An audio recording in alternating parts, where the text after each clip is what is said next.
You're listening to Around Comics. And you are also watching Around Comics live on YouTube and Twitter and Twitch and Facebook. And it's episode 400. And with us is Kyle Rittenhouse's uncle. I got some shit to say this week. If you're not watching the video, if you are only listening to this podcast, hi, I'm Brian Salazar. With me, as always, is Christopher Niesman and Thomas Gators.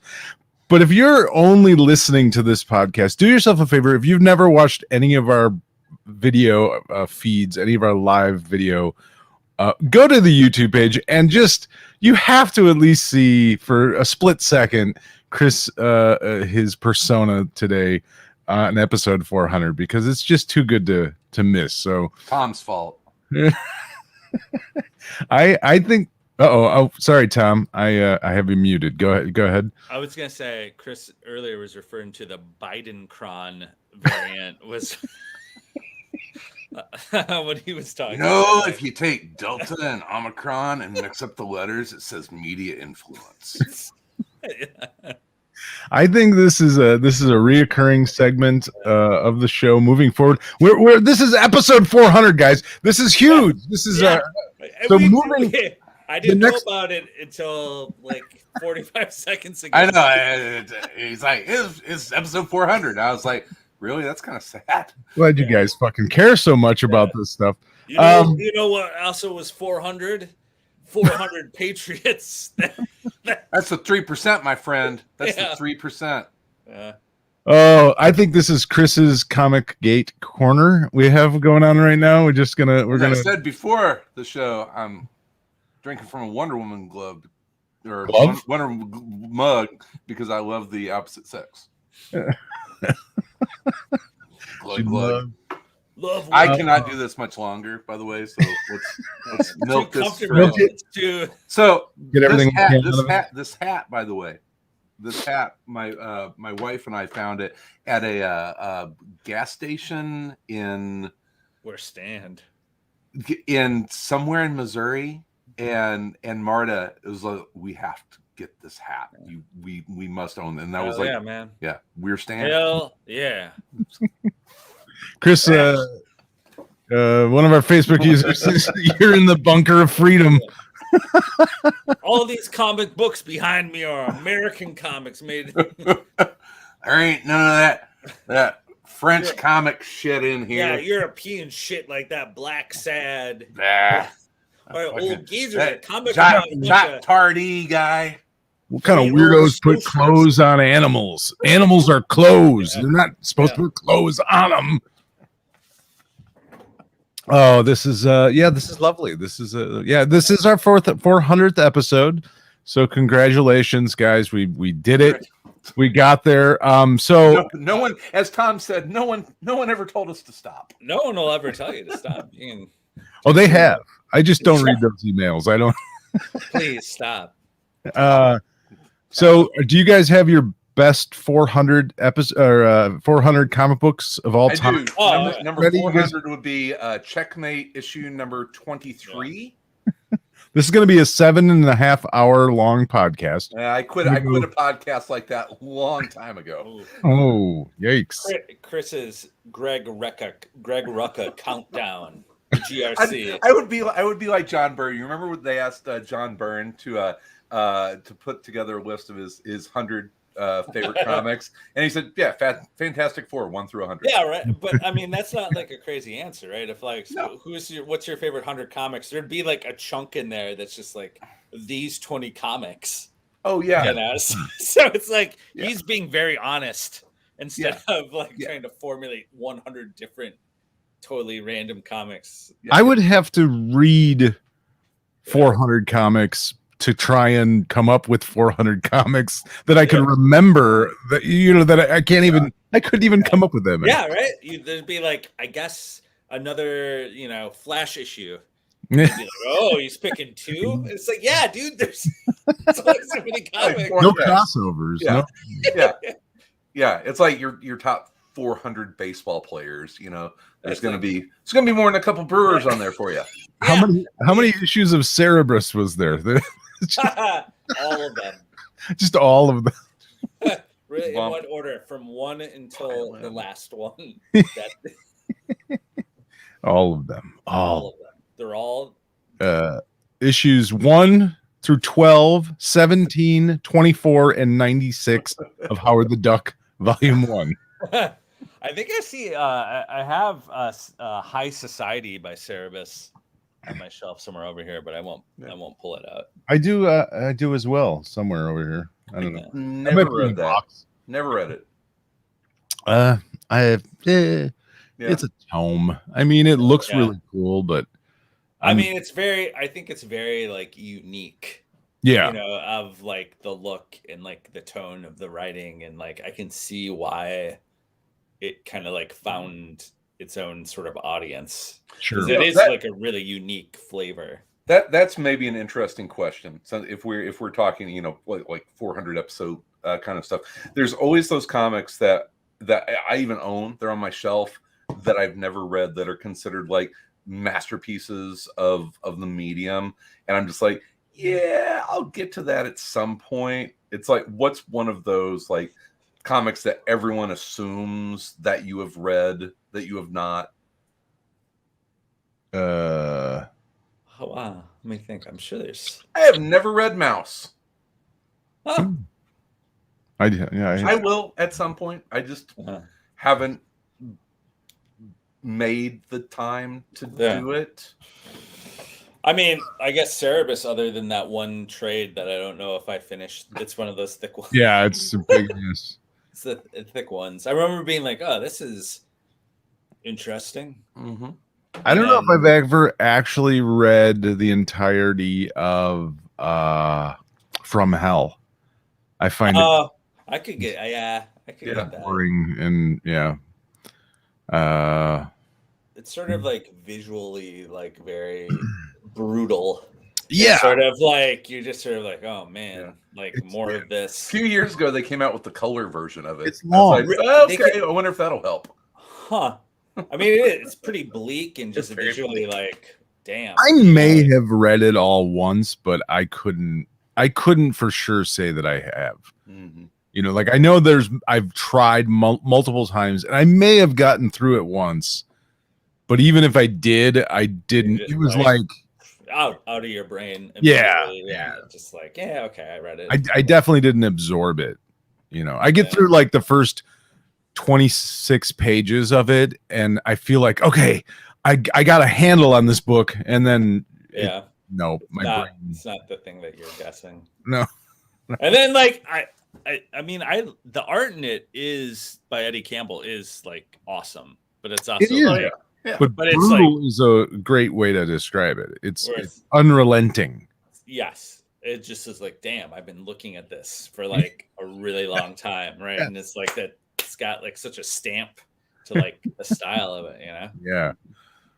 It's that scratchy. It's just like it does make you kind of feel like you're going a little mad after a while. It's unnerving. It's unnerving. Yeah. And enough. You get 120 pages into it. It's just like, oh God, I don't think I need a Garfield cartoon. It's not like a real like, oh, this isn't like an easy sipping comic book.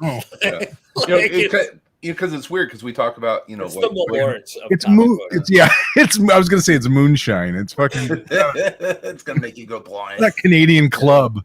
Yeah, it's the Malort. I mean, there are always comics that we can go back to. Kind of, there are comics I try and read every year. It's like, oh, okay, I'll pull that off the shelf and and read that at least. A little bit of it. Watchmen is one that I think we all go back and revisit just because.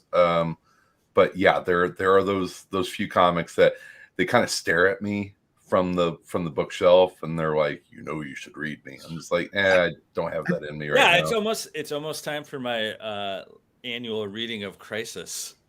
Yeah. Right around the holidays. That's when I read it. I another one that I think I've mentioned before that I haven't read like complete is Love and Rockets. Like I don't really get into Love and Rockets. That's almost like Cerebus, where I've like read like a piece of it, and I've been okay, like I get why it's like. I get why people like it, and Yeah. I just don't. It doesn't enamor me. Like Yeah. people love it. You know, like Will Pfeiffer is a Yeah. huge fan. And I know Chris, you're a big fan of it. It's not for me. It's just I've read enough that I feel like I kind of get it, but it's not something that I'm like. It's kind of like, have you watched every episode of Days of Our Lives? No. Yeah. Yes. But you can jump in and watch, you know, Anytime, right? a week's worth of days, and it's like, oh, okay, I'm caught up. In a weird way, Love and Rockets is kind of like that. I haven't been out of a job in 30 years, so I don't know what watching soap operas are like. I still know people that record days and watch it and have since fucking college. I think I have The Days of Our Lives collection. Yeah. What if I pull down Days of Our Lives DVD collection. It's the it's the compendium. No, I got the best of Palomar. Oh, that's awesome. Yeah, I have that one, and the other one I have Locust. Yeah. I've read them, and I'm like, yeah, man, it's fucking they're right cool. there. I get it. Yeah. Like I get like this is unique, you know. Yeah, and yeah, it's one of those things where I've just never. But like our old buddy Bean. I mean, there's Jeff Douglas sent that to me. He had Jaime do that at a little con.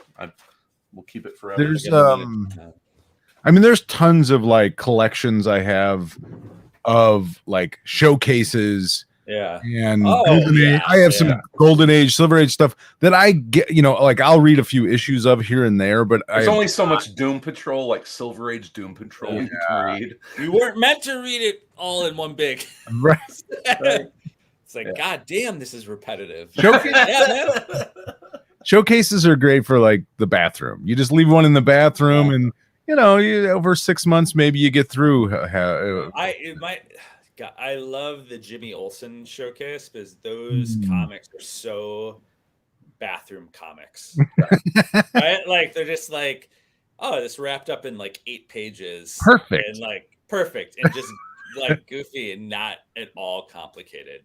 You know, like just enough. Just enough. And I thought that the last was it Matt Fraction and was that Lieber? Boy, did they capture just the essence of those Silver Age Jimmy Olsen stories. I was gonna say that's becoming one of my like read. I just read it again because I love that comic and the way it like builds over the 12 issues and just like I love how they use the thing we've talked about that Kirby would do where it's like it's a first page every 4 pages. It's like, brand new first page, man. First page. We got we're exposition every 4 pages. I got to order that hardcover. I got like there's about 6 or 7 hardcovers that are coming out here, you know, in the next couple of months. That one's already out, but I need to order that. I need to order like the Tom King stuff. Yeah. Luckily the next Brubaker and that's like April. Yeah. I feel like the cool thing about the Jimmy Olsen series is like I could just put it next to all the old Jimmy Olsen comics. Yeah. And like it all fits together because it's just like, oh yeah, that is Jimmy Olsen, like the public nuisance. Did either of you read there was the DC holiday special that came out this last week? Oh no, I haven't read it yet. No. It's not worth getting, honestly. They never are. Very, very rarely are. Right? I know, but there's always usually like 1 or 2. I mean, there was one, Paul Dini, and I can't remember who wrote it. They always get one artist. Paul Dini, like, right? Oh damn! Like I don't think Dini wrote it, but he maybe he wrote it. Dini's not an artist. Yeah, must have. I can't remember who. Oh yeah, I'm sorry. I can't remember who drew it. Okay. It was Paul Dini, it was Paul Dini drew it. That's worth checking out. No. Yeah, they always get one person involved that you're like, that one was good. That one was good. It was very Batman Adventures. It was a Robin story with Mr. Freeze, and that one was cute. The rest of them were kind of shit, but I always loved like every once in a while on those holiday ones, there's some like really good one. Like there's always somebody comes out with like a really good, like, you know, what's Superman doing this Christmas or something, or just something like unexpected.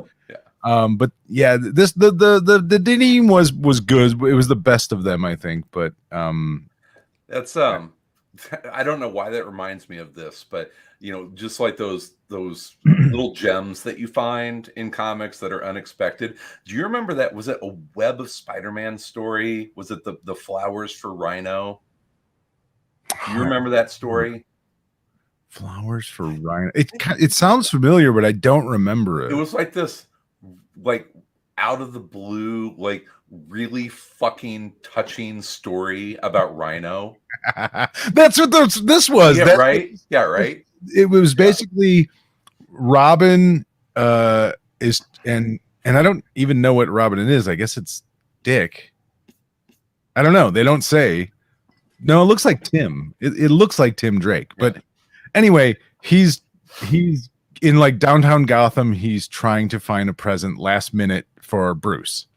And as he's shopping, the sort of place, it's like this little like village area kind of thing, is attacked by Mr. Freeze. And then you find out like why, and it ends up having this very touching sort of cute ending to it. It's like, yeah, that's how, you know, it's like that's what those should be. But yeah, a lot of times there's not very good ones in there, but that one was you almost kind of expect for that one story that you really like. Yeah, right. Yeah.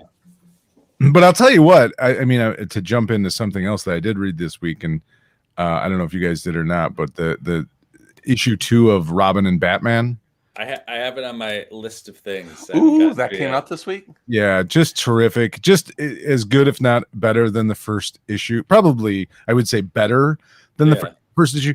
And since you guys haven't read it, I don't want to spoil anything. But it's another excellent, first of all, beautiful artwork, but it's another excellent sort of look at at this relationship of Bruce and Dick, and from another perspective. It's sort of unique. It's not necessarily harsh. I mean, it is, but it gives you kind of both sides of it. It's just another excellent, very sort of I don't want to say heartwarming, but charming.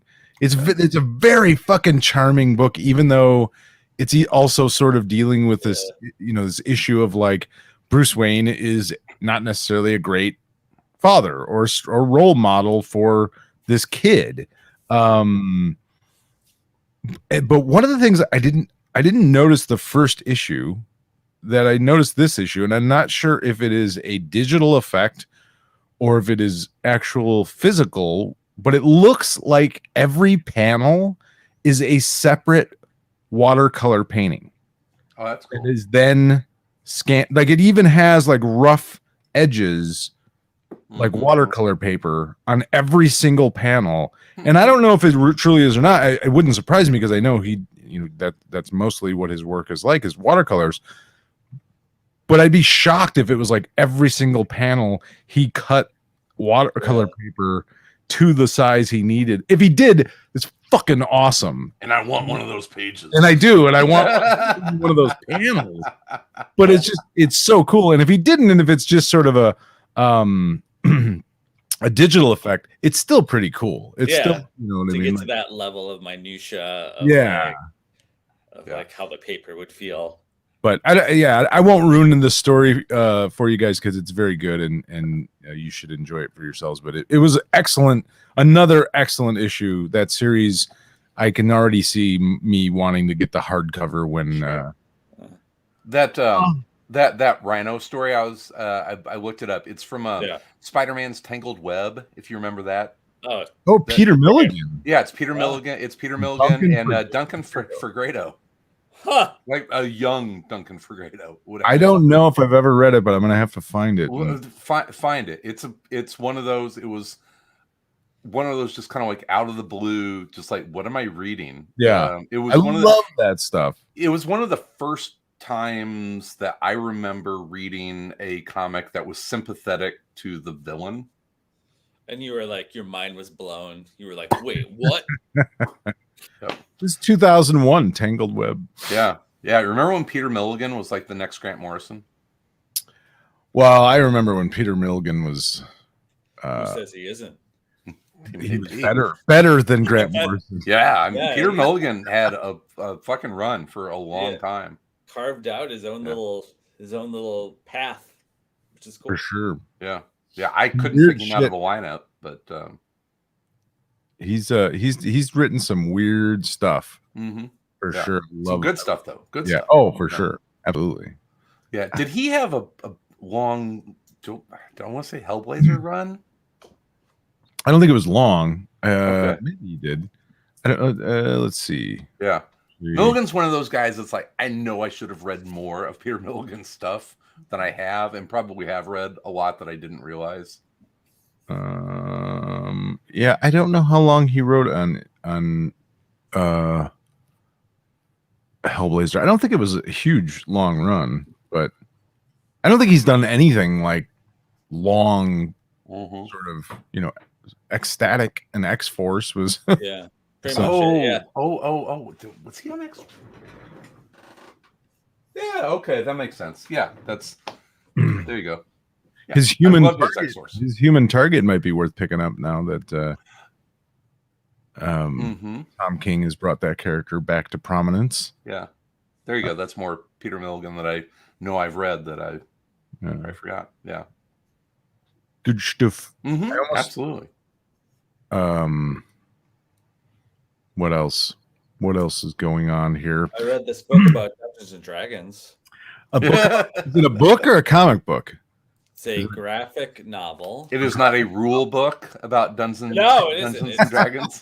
It's a module. I picked it up at the library. What is it called? It's called Rise of the Dungeon Master, Gary Gygax in the creation of D&D. Oh, that sounds fascinating. Came out in 2017. I would say it's probably not it's not like an in-depth, like dive into it sort of deep biography. It's more like that Andre the Giant comic that came out from this one by Tom's doing a lot of shelf pulling today. I know he's doing a lot of Chris. This one by Box Brown. I love that book. It's not like that book. It's not like if I want to know everything about Andre the Giant, I would read that book. Right. You know what I mean? Like, it's not like that. That's kind of what this is. It's not comprehensive. It's more like if I took an interesting article and sort of built a comic around it, because it's all about like where D&D came from and like its role in the world now, and like like how it came from, it started from this dude playing like war recreation games like in the 60s, where it was like recreate a Civil War battle and you like can move guys like on the map 1/8 of an inch for every 15 minutes. Strategy. It's all strategy based. And then sort of like he fucked around with someone's like soldiers and was like, what if 10 soldiers instead was just one person and he was like a knight, and like you had hit points instead of dying if someone defeated you, like the idea that the story would carry on. And he sort of just built a game based around that, right? And then eventually made Dungeons and Dragons, and like his partnership with different people where, he had a partner, Dave, who was like, Dave was the one that was like, listen, you can't have a rule for everything. That's where your imagination comes in. And like Gary Gygax was like, you need a table to calculate your chances of your boat flooding. Like wanted to have, There's a documentary. I just like last year, I watched a documentary on sort of the creation of Dungeons. I can't remember what it was called, but it was pretty good. But it sounds a lot like that. It was just interesting because it was just like, oh yeah, I get it. He was like, he wanted to use a 20-sided die because when you rolled like 2 6-sided die, it's a bell curve where there's like certain things you're going to get 6s more often, because the combination of numbers would like, because you have 2 6-sided die, you're going to get a certain set of numbers more often than others. Like, and that drove him crazy because he was like, when you're playing this game, all of them should have the same odds. So that's why 20-sided die, he like found someone that made dice that were 20-sided because that was like Because that was a thing. That was a thing before D&D. Of like you in these war games, you would roll like 3 6-sided die, but it drove him crazy because certain numbers come up more often because there's more combinations, right? And he was like, "This drives me crazy." So he developed like a thing where you would have to pick one of 20 like poker chips out of a bag until you could find a 20-sided die. Because to him, that was like a better representation of your 1 out of 20 chance of something happening. That's the sort of nerdy shit that's in this book. That's what it takes to make shit like that. Yeah. Did I ever tell you guys my story of meeting Gary Gygax? Oh no. So okay, I have to say that I do not know at this point in time if this is actually real or the story is real. Okay. Whether or not I actually met and played Dungeons and Dragons with Gary Gygax. It could have been an imposter. God, are you in this book? It may be an imposter. So I went to Gen Con. Gary Gygax. Back when it was in Milwaukee, like early days. And early days, like I think Geneva Con, right? That's where it started from. Yeah, Lake Geneva. Yeah. So So we went up there. I was probably 17 or 18 years old. So this would have been. How did you find a horse to ride up to Wisconsin? It would have been 88 or 1988 or 1989. A group of my friends who I played Dungeons and Dragons with were a little bit older than me. They were college students. And we went up to Gen Con and we camped because that's kind of what you did. You camped and played Dungeons and Dragons with all sorts of different people. And then you went to the convention and it was it was much smaller than it is these days. It was a tiny little thing. So the second day that we were there camping, the second night, it was a Saturday night. There's like in this campground, there's this huge tent set up, it felt like back. There's a giant tent. Do you approach it? Yes or no? Yeah, exactly. So we go and you had to sign up if you wanted to play in this. It was this massive game that everybody was trying to play, and we signed up, and I was one of the people that got picked to play because they just like randomly pick people because everyone wanted to play. Oh, so I'm playing, and this guy comes in, and he's older dude, and he's the dungeon master, and he runs this game. And I don't remember, like I said, this was so long ago. I don't remember the game at all at this point. I don't really remember much, but it was fun. It had a great time, amazing, blah, blah, blah. And I leave after it was, sort of done. It wasn't a complete adventure. We played for a couple of hours or whatever it was. And then it was kind of the end of it. It was more of just like, come play, have fun.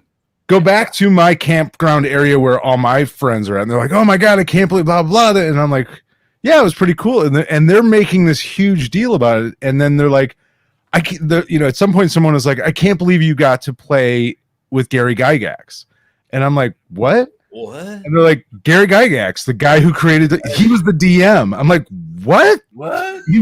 So I didn't even fucking know that I was playing, but you might be in this book because there's a scene where he is at a Gen Con. Yeah. There's this really disaffected kid in the corner that just doesn't fucking care who he is. Long hair. There's a part of the book where he talks about like as when he was older, like playing D&D with kids at Gen Con. I mean, he doesn't fucking way. He doesn't mention anything. He doesn't. There's nothing mentioned about like a kid who doesn't realize that. And then this kid that would be amazing.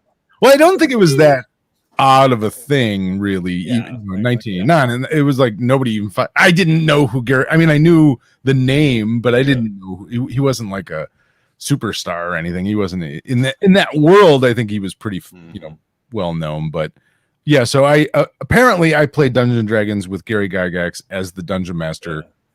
But I didn't know it. So there you go. The one thing this book does do that always kind of drives me crazy when people talk about Dungeons and Dragons is they're always like video games now or like Dungeons and Dragons, and they always list off role-playing games. But I'm always like, but listen, sports games are as equally fantasy based. Like if you play like franchise mode in Madden, that's role-playing. Yeah, for sure. You know, like it's of the same universe. Like, so they always divide it up, and I'm always like, actually, you know, like almost everything we do is now fantasy essentially based, you know, from like fantasy football rosters to like playing sports games and pretending to run a franchise to like unlocking the third jersey.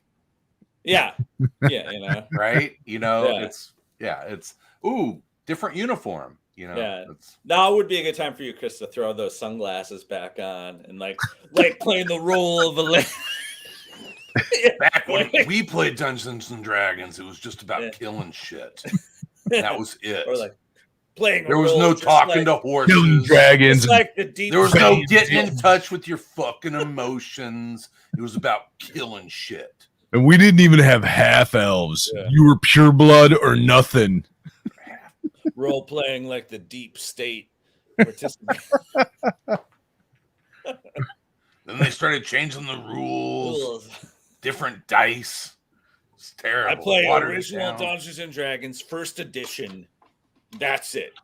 If there's not a chart for my boat flooding, I'm not going to roll to figure it out. It is so funny. They let women play now.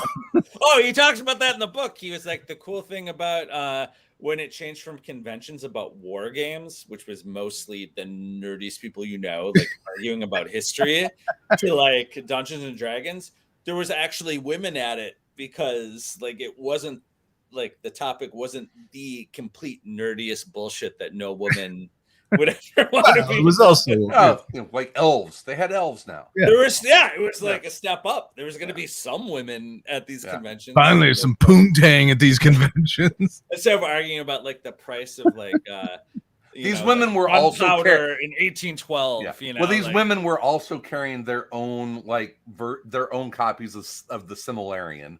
Yeah, exactly. Yeah. It was like tapped. Mostly they were girlfriends of some nerd. There is that. But it's a good part of the book because it's like, hey, there's not that many women at the conventions, but there's some. It's better than none. Compared to like 8 guys arguing about the War of 1812. Yeah. You know? But yeah, it was cool. It was just like a nice read, and like as someone who's played Dungeons and Dragons, it was sort of fun to hear someone sort of explain like this is how the game works. I miss playing Dungeons and Dragons. I was loving our AC/D&D campaign. I would love to fire that up again at some point. I was having so much fun playing AC/D&D. That was I'd like to get another dungeon master, and nobody wants to DM. Nobody wants to be the dungeon master. So it's a tough job. It's a lot of work. It is. It's a lot of fucking reading. I've never done it, but I'll be a DM. You'll be our DM. Are you fucking kidding me? That would be amazing, Tom. It's a lot of reading. It's a lot of reading. Ton. But here's my vibe. My dungeon master vibe is more like I'm gonna prepare some, but we're just gonna roll with the punches, baby. That's what we're gonna That's perfect for me because I just want to fuck up all plans. Add lib. I'm not gonna spend a bunch of time. You just want to let's get crazy. You want to get crazy?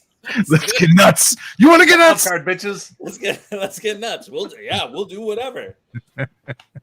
I'm down for that. I had so much fun. That was a blast. I don't know what happened to those guys. They just like our DM just sort of disappeared. So yeah, the game ended. But as they do, and I like that campaign too. I would like to go back and play that campaign. I could. Well, no, I can't. No, I can't even. You seem like you would spend too much time. Oh, right? No. This is what would happen.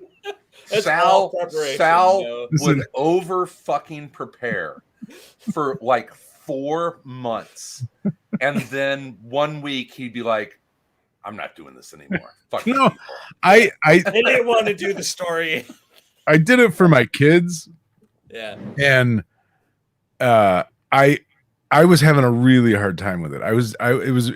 It was difficult to try and get like all the knowledge and like just like answer all the questions, and you have to sort of, especially I had 4 players that had never played before, so I was trying to guide them and guide them on how to play as well as running. Stop searching the closet. There's nothing in there. Yeah, what's funny is on TikTok, I saw a video of a high school teacher who teaches like a Dungeons and Dragons club after school. There you and go. He told a story about like a couple kids that were playing, and the kid that was the dungeon master, he noticed that the kid wasn't like keeping track of like the hit points on the dragon that the other kids were playing. And then he would ask the kid later, and the kid was like, well, why didn't you keep track of it? He's like, well, the dragon only lives as long as it's fun to fight him. That's great. That's a great DM. That's a great DM. Yeah, and the guy was like, yeah, like. Well, and that's honestly like at first it was because I was trying to be so strict. Like I was making the game no fun because I was trying. I was like, why are you? It's like I was being so like such a rule, bitch Nazi. about everything, and just like bitch is exactly what I was. Yeah, and then once I got to the point where I'm like, okay, this is just supposed to be fun. Just let everybody have fun. And then it got better, but it was Well, I mean, the rules are more just like a guideline to like someone with you and you can just make them up. Wait a minute. Oh no. Oh, it's not tactical. What is society without rules? What is society without rules, Tom? It's no society at all. I'm sorry. It's tactical, Chris. Tactical sunglasses. You should go back. I mean, not that you should, but the DM. So when we were playing ACD&D, like I didn't know half of the people. We didn't know half the people. Yeah. It was my buddy Tony. It was his DM and his wife and one of their friends. So three of them I didn't know at all. And they weren't ready for us. They were not ready at all. Like I was fucking around because my whole, like no matter what character I play, my goal is to basically be Tasselhoff from Dragonlance. Like I'm just going to get us into trouble because that's the fun part of, you know what I mean? Like I just want, and I'm going to fuck around the entire time within the game, but you know what I mean? Like I'm never going to take it seriously. I'm never going to, and I just want to have fun. I don't give a fuck about leveling up. I don't care about treasure. I just want to role play. Yeah. And just, but he was not at first, like the DM was like, what is going on? Why is he talking like Elvis? What is happening? Why is this elf from Memphis? I had a swamp elf. I had a dark elf from a swamp, basically New Orleans, and I can't do an accent, so I just did Elvis. That was he just did Elvis the entire time. Did he eventually come around to? He did. Yes, he did eventually start to get like, okay. Yeah, it doesn't. Like, this is what we're doing. This is what we're doing. There were a couple other players that were very story driven. It's like we have to get to the end. We have to get to the end to solve this mystery. Eventually, everybody kind of got in the same headspace of just like let's just have fun. Like it's fun. Like just go with it. Just keep going. I mean, ideally, that's how it's built, right? Like you got the rules to kind of like start you off, so you're like, okay, like. Well, Sal said something. We have a thing to do in like a way of judging whether we've done it, and like that's a good way to start. And then you just sort of like. I think you can kind of get pinned in by the map sometimes, and Sal. Tactical Christ. Tactical Christ. Yeah, I mean, you said that with your kids, you guys kind of felt boxed in by the rules, and then you kind of took the map away and just did theater of the mind. Yeah, well, that was one of it. Like better time. Initially, we were doing combat on a grid and all that. Yeah. Once I was like, okay, fuck that. We're just gonna do it. I'm just gonna explain it. I'm just gonna theater of the mind. I'm just gonna try and describe it. And whenever someone like did something good, I gave them the opportunity to sort of like, okay, how do you, it's like you finish this character off. How did you do it?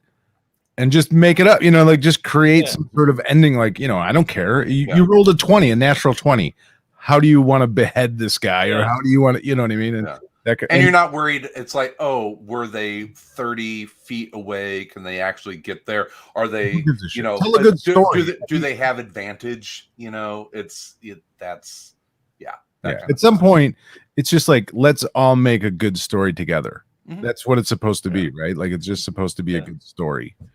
But yeah, it took me a while to get back to that. It was a really interesting educational moment of like realizing how much life as you get older takes away your fucking ability to just be silly and joyous and fun for fun's sake, and you become this sort of like regimented, rule guided fucking human being, and it's like, oh shit, man, oh hell, oh goddamn, he's back.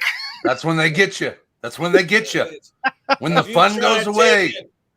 When they get you. Brain pills. I take it before every episode. It's full of all sorts of vitamins. We spend our entire lives working for advantage and disadvantage. Don't take that away with your theater of the mind. This episode is brought to you by On It by Joe Rogan. Listen, it's called Dungeons and Dragons. That means you're in a tiny ass dungeon. And there's going to be dragons. And that's it. No theater of the mind. We're rolling dice for everything. That's roll initiative, bitches. Roll for it all. Yeah, it's it taught me how much of a fucking stick, how big of a stick I had up my ass. And that's finally what it took, huh? That was what it was. Yeah. Someone did something that you weren't expecting, and you're like, well, fuck. Yeah, well, that was so my son, he wanted to play a paladin, and I don't know why he wanted to play a paladin, because everything he did was chaotic evil. Like everything that naturally came to him was the opposite of what a paladin would do. And I'm just like, you can't do that. Like, why are you playing? You are a paladin. It's like, I don't know. It just sounded. I don't know. This is what I'm doing, man. Yeah, it was rough. It was rough going initially, but it did get better. And then there's, what I ended up figuring out too is like, the way to just sort of like go,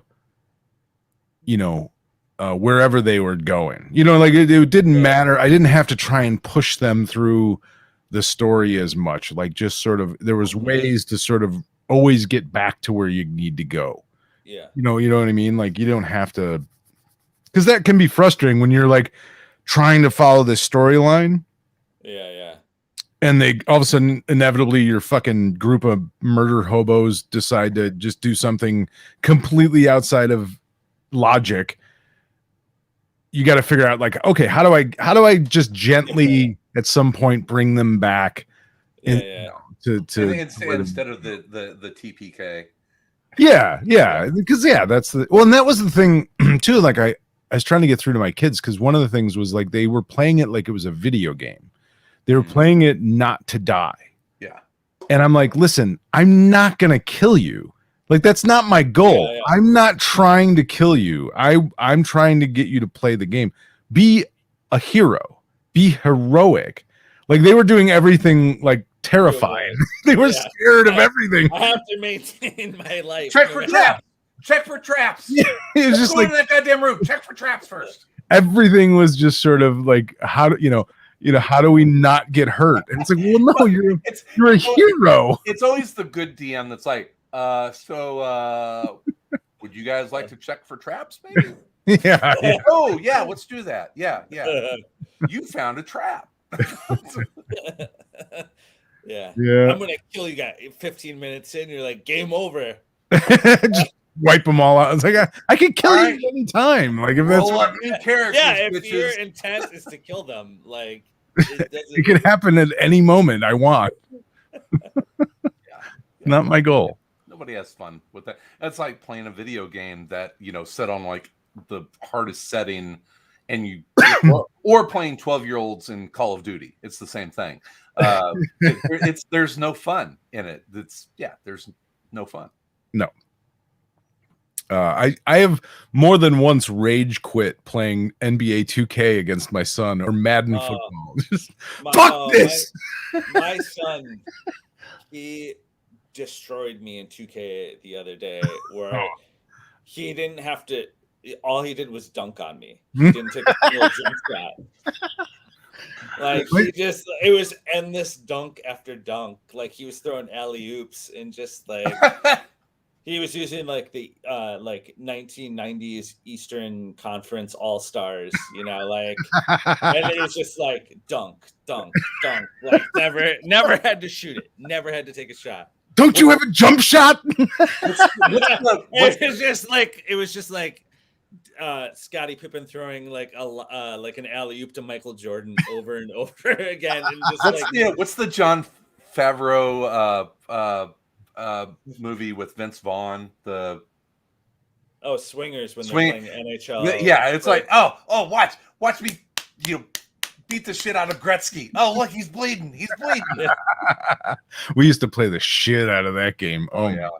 Yeah. That spoke to me on just such a deep level, that scene in that movie, because that was me and my friends on a Sega Genesis, just fucking, and the Blackhawks were badasses, and Chris Chelios, and early 90s Blackhawks. Like just playing video games with like, I remember I was telling my son, because on the Switch you can get like old Nintendo games, you can get Tecmo Bowl. Oh, nice. And I was like, hey, you have to use the Raiders because Bo Jackson. And he was like, fucking Bo unstoppable. Unstoppable. And he was like, what do you mean? And it was a truly like spiritual moment of me being like, listen, let me explain Bo Jackson and Tecmo Bowl to like it was like a real moment. So Bo Jackson was the greatest athlete the world had ever seen. And then they put him into a video game, and he was. And I showed him like, you can never get tackled if you are Bo Jackson and you know what you're doing. And it just blew his mind. And then he beat his friend in Tecmo Bowl, like with Bo Jackson. But he demanded to use the Raiders, and. You are the greatest father. You are the greatest father ever. That's amazing. My son would just pick like the Ravens or someone with a fast quarterback, or he would destroy you, and he would just run with the quarterback every time, and I could never tackle him, and he would just run 60-yard touchdowns from some. Oh, what's funny? Bullshit. I always talk with my friends about like the difference between coaches who've played Madden, like real coaches who've obviously played like video games, and coaches who haven't. Where I'm always like Matt Nagy. Where I'm like, Matt LaFleur has played Madden like a million times. And like Matt Nagy's never played Madden. Not once. Not once. Because I'm always like, oh man, like I'm like, yeah, that's my new criteria when I look at coaches, and I'm like, do I think this guy has ever played like a game of Madden? Versus, does he get the Bo Jackson reference? Yeah, does he understand? Does he understand Tecmo Bowl? Yeah. Yeah, it's like okay, and then I'm like, okay, he'll probably be okay as long as he like knows how to call plays in Madden. That's probably like close enough for me. Well, I'll take anything at this point. Let's not talk about it. Yeah. Let's not talk about it. No. Let's not talk about it. Anyway. That sounds like a fun book. I read that now. What's it called again, Tom? It's called Rise of the Dungeon Master. Nice. Gary Gygax and the Creation of D&D, written by David Kushner and illustrated by Corin Shadney. Cool. Came out like 4 years ago. It's cool. I read this. And what is that for our listeners? For the listeners, I read Better A Bill. This is the Daniel Warren Johnson Better A Bill that came out earlier this year. It's a little 4-issue series. Are you saying Beta Ray? Beta Ray Bill. Beta. It's beta. It's beta. How is it beta? It's Beta Ray Bill. Beta Max? It's Beta Ray Bill. Beta Ray. Beta Ray Bill. Beta. It's Beta Ray Bill. Thank you. You realize I am a Hill William. A what? And I'm a Hill William, and I will say it as Beta Ray Bill. Beta Ray. Beta Ray. I'm never going to be able to say it. Beta Ray Bill. Say it the way you want to say it. Beta, man. It's Beta Ray Bill. Better Ray Bill. Yeah. Better. Hell yeah, man. I read that Better Ray Bill. Better Ray Bill. Better Ray Bill, right? Yeah, hell yeah. Yeah, man. So I guess this is going off of the Donnie Cates run in Better, Thor. better. Comes out of the pages of Donnie Cates, Thor, and kind of spins off on Bill. We'll just call him Bill. You dicks. I tell you what Loki's up to. Stealing an election. After you're done, remind me. I got a Donnie Cates thing, but go ahead. Go. Okay. I'm sorry. Tell us the truth about mainstream media. Did you guys read this when it came out? I did. Yeah, it was one of those that I read the first issue, loved it. And I was like, I'm gonna stop reading this and pick it up in trade when it comes out, because it's gonna be Daniel Warren Johnson. That's my biggest complaint on this, is that after the Dead Earth series, that Wonder Woman Dead Earth, which is that beautiful DC Black Label, oversized, gorgeous, different format. His art is, he is one of my favorite working artists now. This trade does not do his art justice. It is, it's your standard, it needs to be bigger. It needs to be bigger. It needs to be nicer paper. It's just, it's a good read. You see, needs to be better. It needs to be better. It needs to be better, bitches. Chris's review of this trade is about like this. It's not big enough. It's not premium enough. I need prestige. I need prestige content. Format. Daniel Warren Johnson deserves better fucking paper. I want a weekly Chris comic book roundup from that character. Yeah. Christ Niesman. Christ Niesman. We could do that. He is. That's a Patreon exclusive, though. I think we need a Patreon exclusive. The Chris Rittenhouse. Yeah, 5 minutes of comic truth. Yeah, that's it. 5 minutes of comic truth. Reviewing Crisis on Infinite Earths. But here's the thing: I need another issue about a bunch of people crying. But I need to record it on my fucking phone while I'm driving my truck. Yeah. Well, we can work on that. We don't own a truck. We can fake it. We could fake it. We could. Nobody knows. I need to get a background. Let me tell you something about a creator who didn't get enough credit for their work. Have you heard of Jesus Christ? Are you familiar with Jesus Christ? Didn't he ghostwrite for Chuck Dixon for a while? Oh, by the way, not to well, fine, no. Derail it. Yeah, that's what we fine. do. Well, 400 episodes of this shit. I was going to call it 400 episodes of Chris talking over Sal. You mean this might be the talking second over best episode we've done? Last week was the best episode. It was. Might be the second best. No, I was just gonna say, I guess George Perez. Did you guys hear about George? Yeah, it's kind of into life stuff. Yeah, doesn't sound good. But I didn't want to bring it. But yeah, just thanks for bringing it down, Sal. Oh, and he left. Wow. Wow. He was like, I'm out of here. He's like, it's so bad, I am leaving. I gotta leave. So Sal went away. I think he's going to find some of his favorite George Perez. We thought you just like canceled yourself. I thought you were going to get your stack of West Coast Avengers. It's like, goddamn lamestream media kicked me out, trying to silence me, trying to. They don't talk about the big C on this show. Cancel culture is finally got me and Chappelle. Yeah. So back to, I mean, that it sucks. Perez is for our generation, I guess, one of the giants of. He's done everything. He's done everyone. He has drawn more characters than, I mean, is he in the Guinness book? He is. That was his goal, was to draw every character for Marvel and DC. Incredible. And he damn near did. Yeah. Avengers is so good. It's here. I'll do a Tom. It's ridiculous. Incredible. All my books are in a closet over there. I can't reach for anything. Yeah, I mean, I have like Look at this. Look at this. I mean, that's fucking George Perez I'm going to cram as many fucking characters into one page. For the people that are only listening to this podcast, Chris is picking up the giant hardcover of JLA versus the Avengers and showing it to the camera. I mean, it's cool. I mean, that's hardlining Perez as JLA Avengers. Like when you think about like if someone was like, what's the platonic ideal of comic book art? Like when you think of comic book art, if someone's like superhero comics, what do you think of?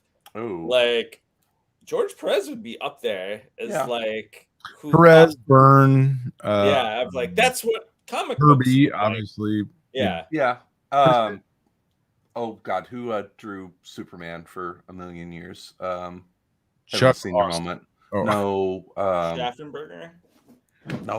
Broomfield? No, come on. Like the Superman artist.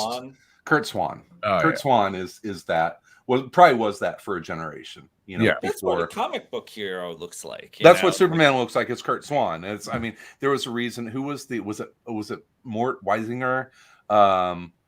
Would have people erase Kirby's Superman heads and draw them like Kurt Swan. Too late, Wayne. We already got it.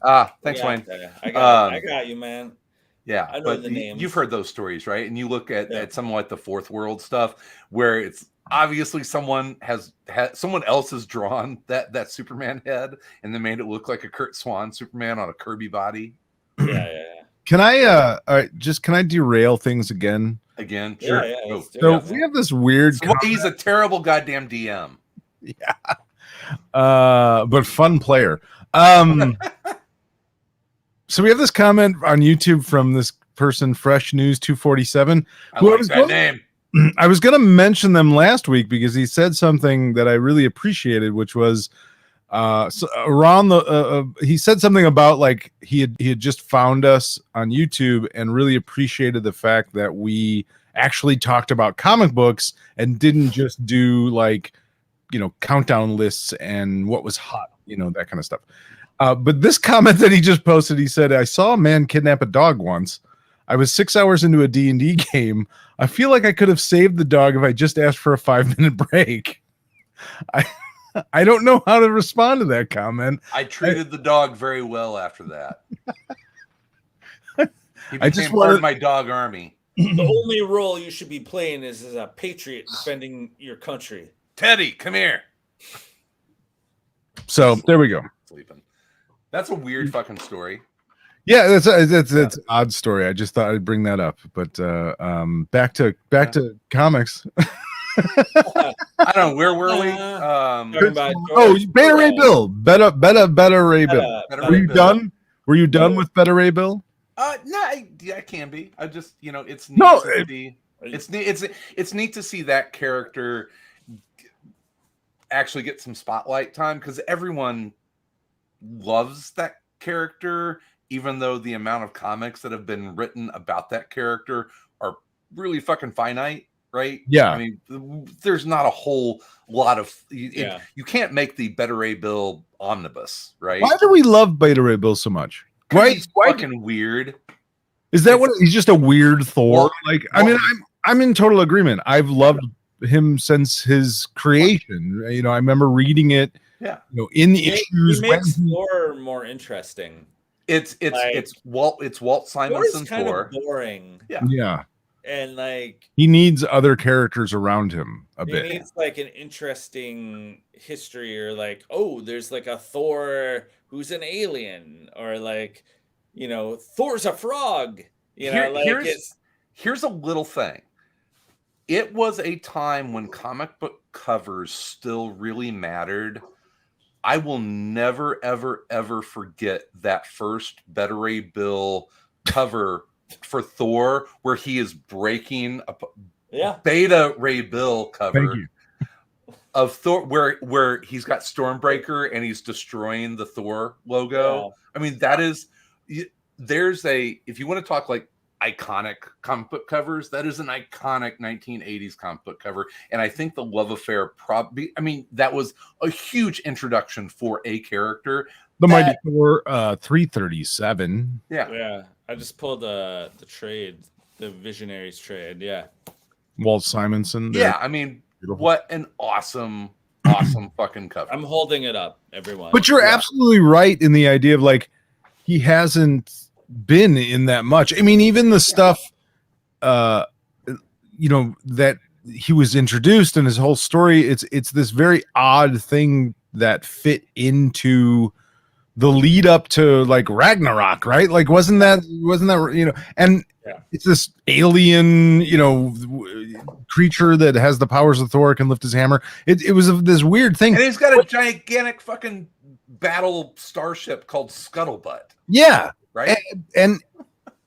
But he is beloved. Like that character, I have a fucking one of the very few busts, like, statuettes is Beta Ray Bill. There are people out there that have fucking Beta Ray Bill tattoos. They're out there. Those people are out there. Is it just because he's cool looking? Like I don't even understand my own fucking interest in that character. He's like Walt Simonson just designed a great character. That's part of it. He did. He really fucking just nailed it with that character as well.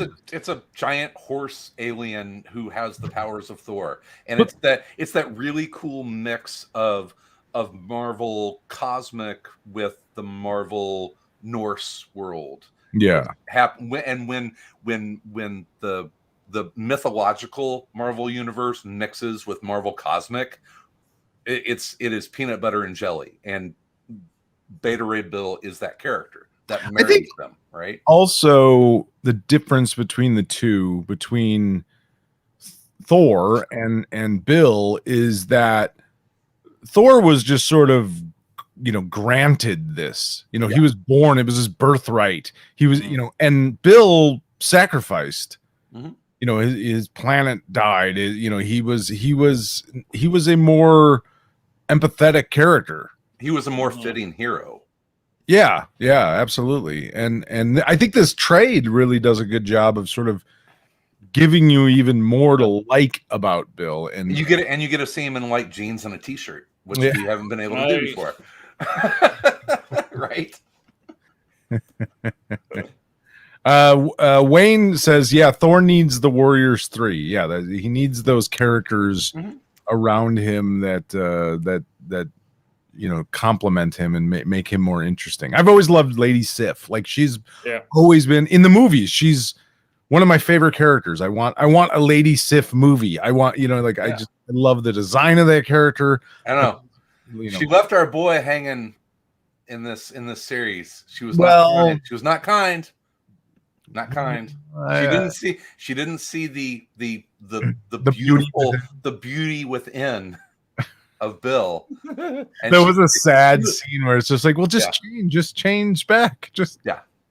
I don't want to fuck horse face. She wanted to get freaky, and he was and she was like, but I don't want to get freaky with you, and it broke his heart. Which doesn't make that much sense, because honestly, like his normal form isn't that much removed. Just a way worse physique. Yeah, like as Bill, he's jacked, and he has a horse face, but when he's in his normal form, he's just not jacked and has kind of less of a horse face. Kind of more Voldemortish. Yeah. So makes sense. Donnie Cates. So Donnie Cates. So I also played D&D with Kerry Gygax at Gen Con. No. Little known fact. I know I'm a big fan, but so he recently took over Hulk with Ryan Otley off of the 50 issue run from Al Ewing. And I loved that run. Like I talked about that run, Al Ewing's run, over and over and over again. If you're a Patreon, you can listen to my very long interview with Al Ewing. It's like 14 hours, right? We kind of talk about the Hulk at some point. This is I just read the second issue of the Donnie Cates, and it's a completely different kind of Hulk. Yeah, he's not it was no baton pass. No, it's I don't even so somehow Bruce Banner has separated the Hulk into 3 personas. One is Bruce Banner. Mm-hmm. 2 is sort of the Hulk the epitome of his rage. And then 3 is the physical form of the Hulk, which is now a spaceship that is powered by the engine, is driven by the rage of the Hulk, and it is captained by Bruce Banner. And it's a sitcom. I don't know what the fuck it is. But it's flying through space, and Bruce Banner just keeps like amping up villains and things for the Hulk to fight so that it powers the engine of this spaceship. That sounds amazing. It's fucking comic. I love comic books. It is so comic booky, but it's like, wow, what a departure from what we, what we were reading of the Hulk. Is like, what lies inside the heart of man. This is not what you were reading. If you there was no soft transition. This was a hard break into something completely different. And then Ryan Otley's art is perfect for this too, because his sort of because it's Ryan Otley. Who? Because it's Ryan Otley. Oh yeah, because it's Ryan Otley, just insane Ryan Otley. I just wanted to talk about that for a second because it's just such a like. Okay, this is a completely different. But the Hulk is such an interesting character. If you look at like over the years, how many different iterations of that character there's been. So it's it's not like it's anything new necessarily. Yeah. Who's your favorite Hulk? Well, swings on Hulk. Yeah. There's what? Like people take some big swings. When it comes to the Hulk. What else are you going to do with that character? That character is made to take big swings because you can go anywhere with it if you really want to. I was going to ask. Sal's answer is going to be Al Ewing because he loves Immortal Hulk. But who's your favorite Hulk writer? Oh wow! Who's my favorite Hulk? Hulk writer. Oh. And I said you're going to say Al Ewing because I don't know if there's been a run. No, real. Oh, really? Peter David. Peter David probably the answer. Yeah, I mean, I don't even guess I would know who second is. I guess maybe Al Ewing. Like I can't think of too many. I mean, I liked Greg Pak's stuff. Greg Pak did some really good Hulk stuff. He did some really good Hulk. So I'm just trying to think of like. Besides that, like what Hulk stories like jump out to me? I love the Byrne run. I thought Byrne had a nice run with the Hulk and did some different things. But it's really Peter David was the writer that I think introduced more ideas for the split personalities and the different personas. I mean, he turned Hulk into a zoot suit wearing gangster. Yeah, that right.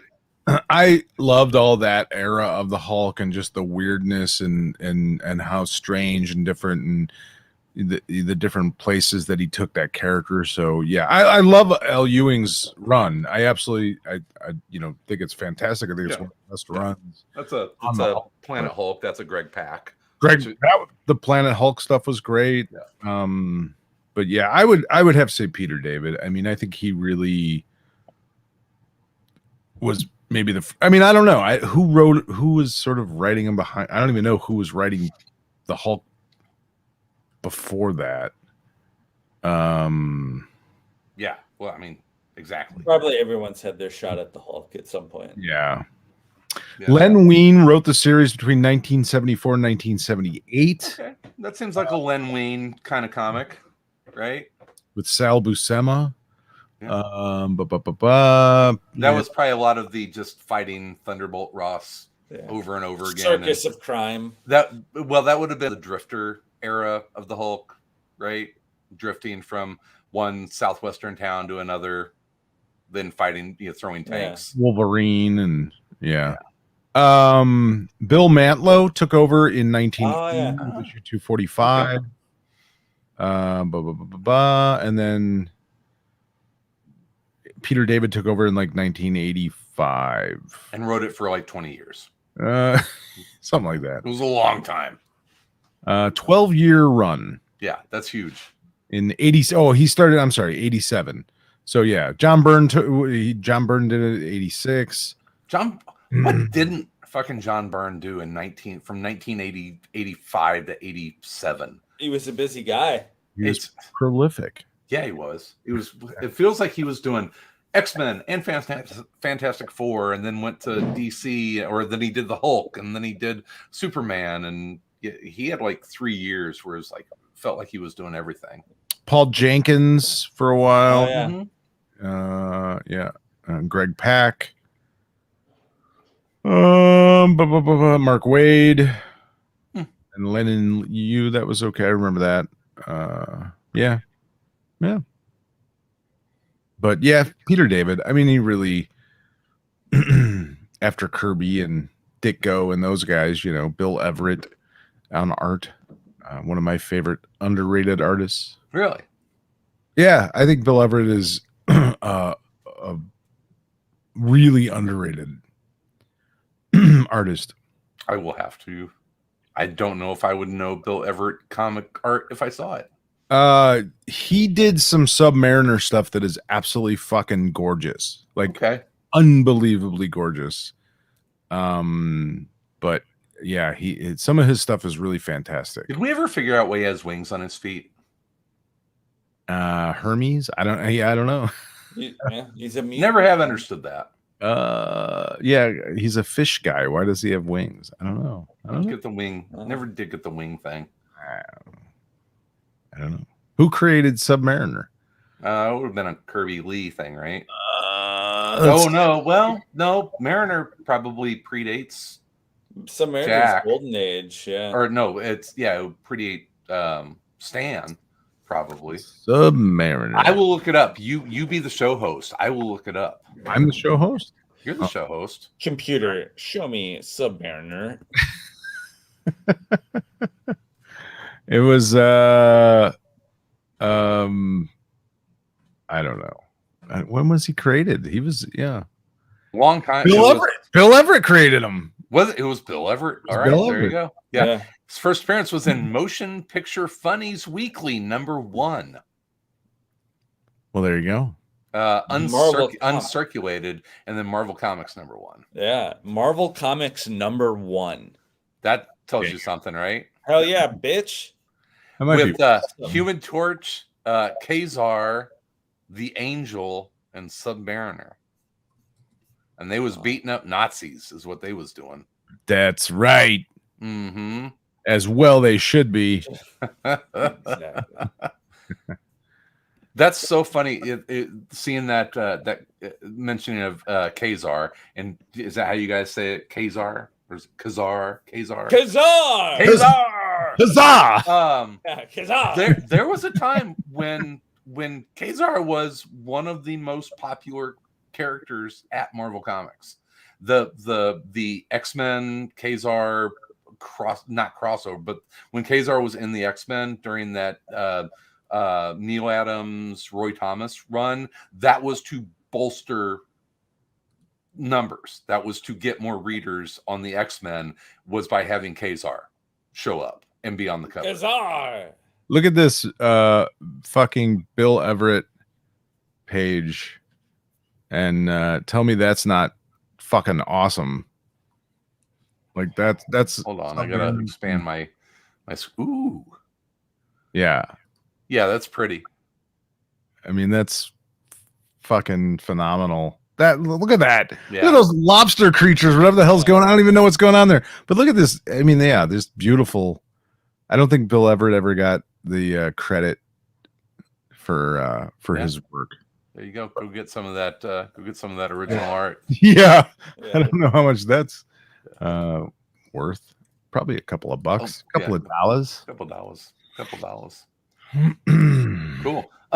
Wow. Shit. Things got away from us. It's like hour 15 in. Well, it is our 400th episode, Chris. Oh, well, we do have to celebrate this shit, right? 400. According to Wayne, Bill had a drinking problem, but Stan still gave him jobs towards the end of his career. That's right, because Stan was a good man. Stan was a stand-up kind of guy. He was. Yeah. Look at this fucking page. This is gorgeous. Uh-oh. Here comes the rabbit hole. It's at Heritage Auctions. How much? Oh, I don't know. I can't. He's like, I'm not gonna look. Yeah. Bill Everett. Yeah, one of my favorites. One of my favorites. Cool. Well, we'll take care of a little bit of business here. I'm going to hold this up for the video people to see, and then I'll tell everyone at home. This is The Butcher of Paris. Chris is holding up a graphic novel of The Butcher in Paris. It is our current Trade Talk pick from Mr. Salazar. Trade.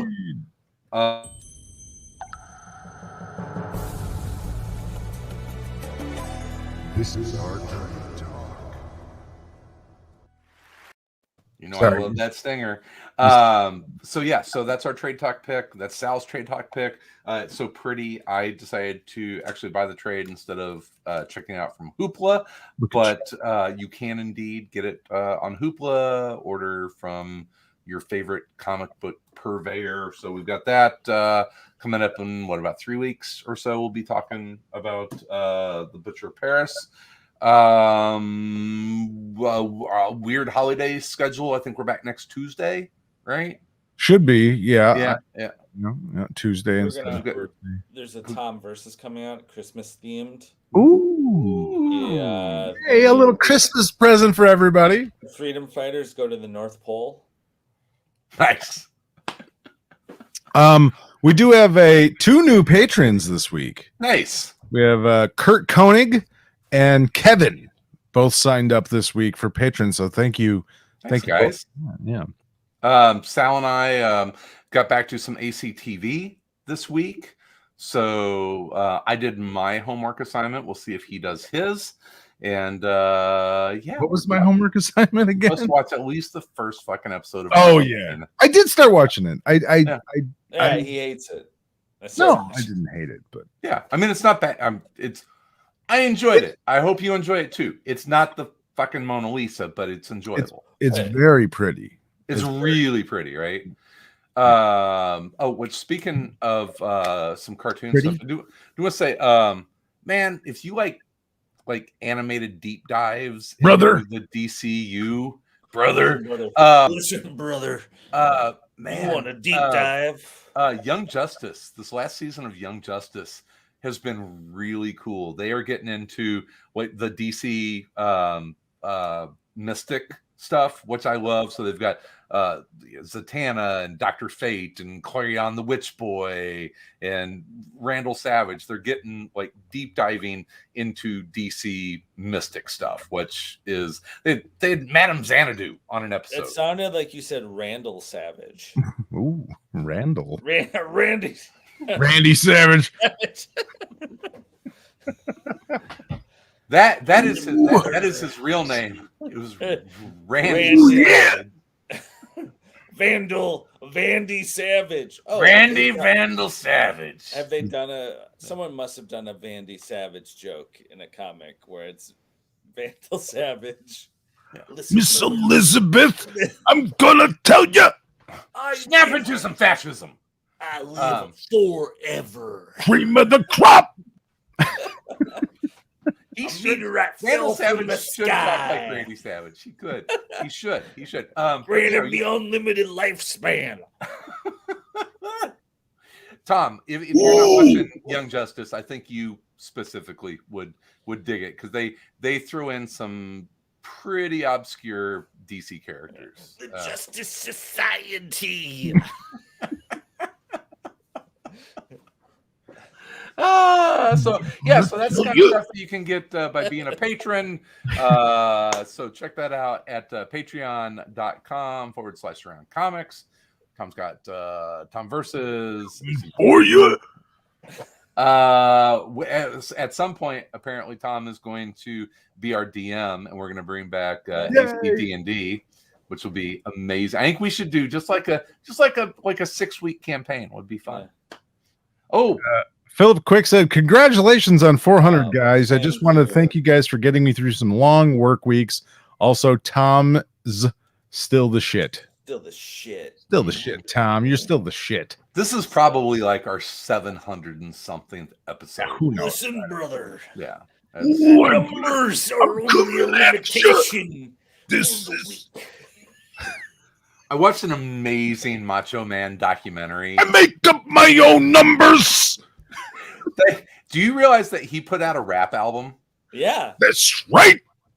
It was best. Really terrible. Like, really, really terrible. There's a song about Mr. Perfect on it, I think. Oh, of course there is. Yeah, neat documentary. Yeah. That guy lived hard. It was not the years, it was definitely the mileage. Vandy Savage, man. Cocaine. Vandal Vandy. Steroids. I think that cocaine was the least of what was going on there. Ooh. That's a free idea for anyone working at DC. Vandy Savage. Vandy Savage. I love it. Oh, all right. That's what I have. We got Christmas coming up, so obviously happy holidays to everyone. We've got ACTV again this week. Then we come back with K-Billy Super Sounds. If you are a patron, or actually, do we just put that out on the regular feed, or is that a patron exclusive? That's a patron exclusive. Okay, patron exclusive. So that's for the Tarantino fans. We're past the screenwriting stuff, and we are hardlining the directorial Tarantino, starting off with Jackie Brown. So Jackie Brown. So Jackie Brown is next week. So watch Jackie Brown now because it's great. And yeah, that's what I got. I have a whole new podcast coming out. Yes, let's talk about this. I got the text and I was just like trying to, breathe all of this in, and I haven't talked to you about your new endeavor. So, as I've mentioned over and over and over again on the podcast here, I've been working on a new project, something completely separate and different, and nothing to do with around comics. And it's a new podcast that is a movie podcast that also sort of melds true crime into that sort of thing. It's called Real Crimes, REEL. And I'm going to have about 10 or 12 episodes for the first season, where basically I sit down and discuss a movie each episode that is based on or inspired by real events.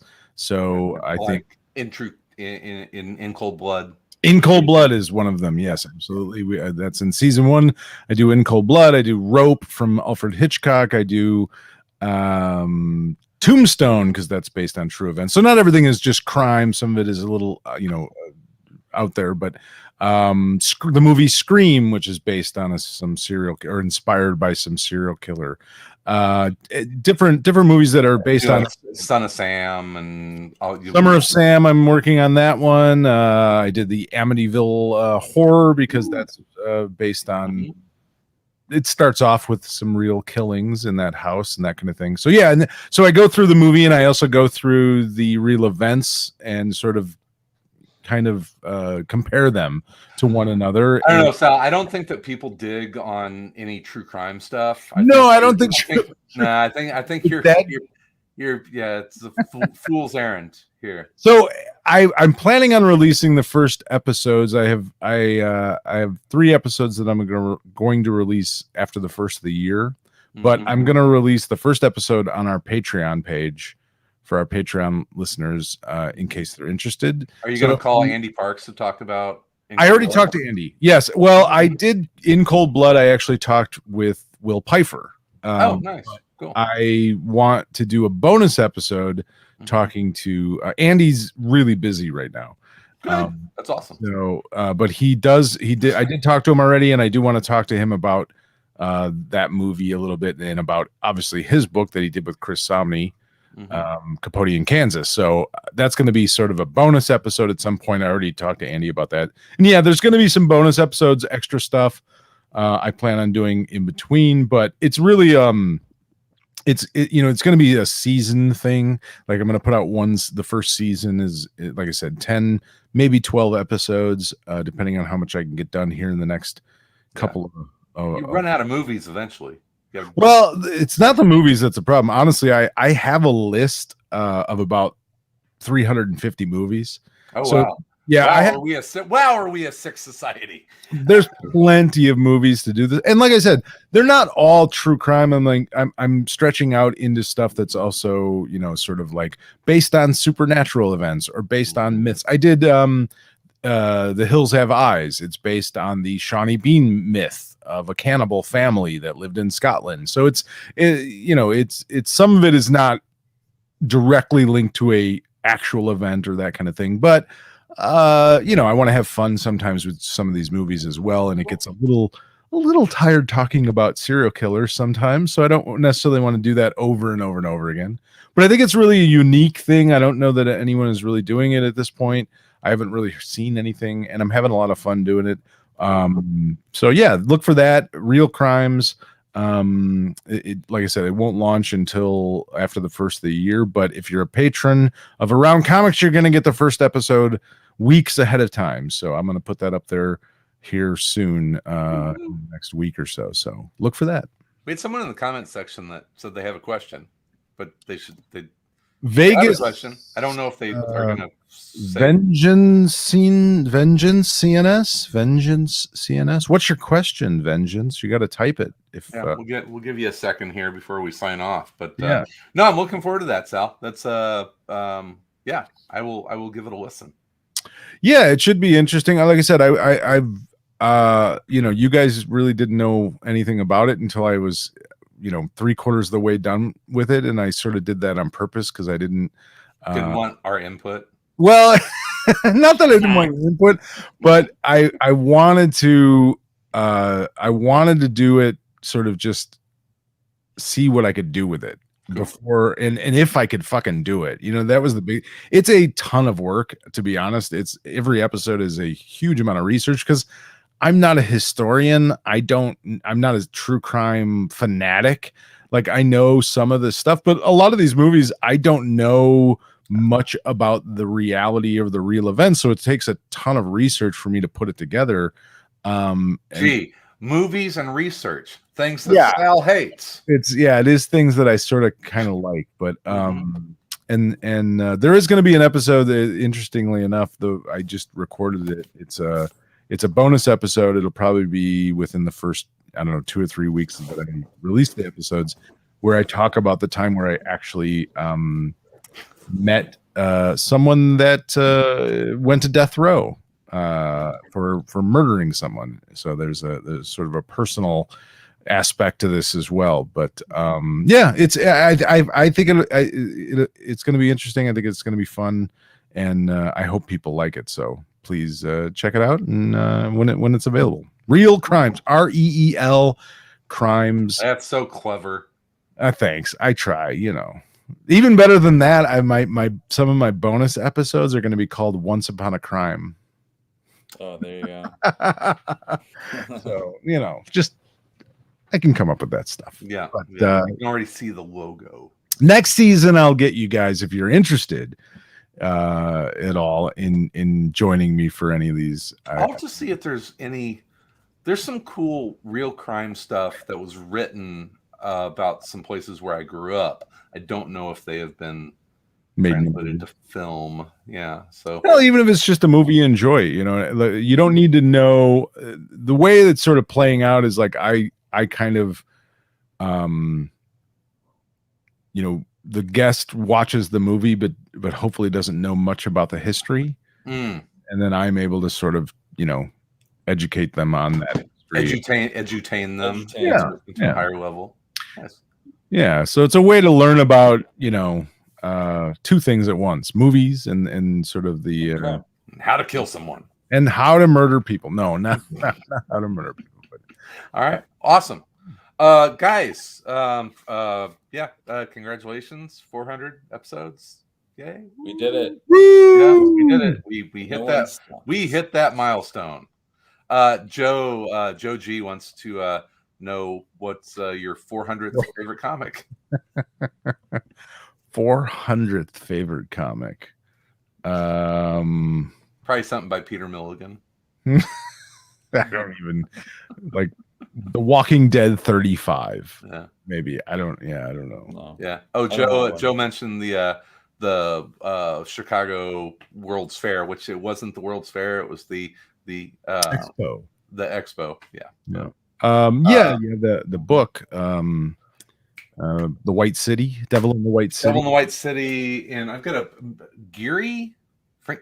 Who's the comic book creator? Geary Frank? No. Oh shit! I gotta. It's about that whole thing. They've made movies of that, right? Was there did they ever do Devil in the White City? They were supposed to make a movie, Devil in the White City, but I don't think it ever got made. Mm-hmm. So no. I'm also going to do some episodes where I talk about stories that I think should be made into movies or haven't been made into movies, that kind of thing.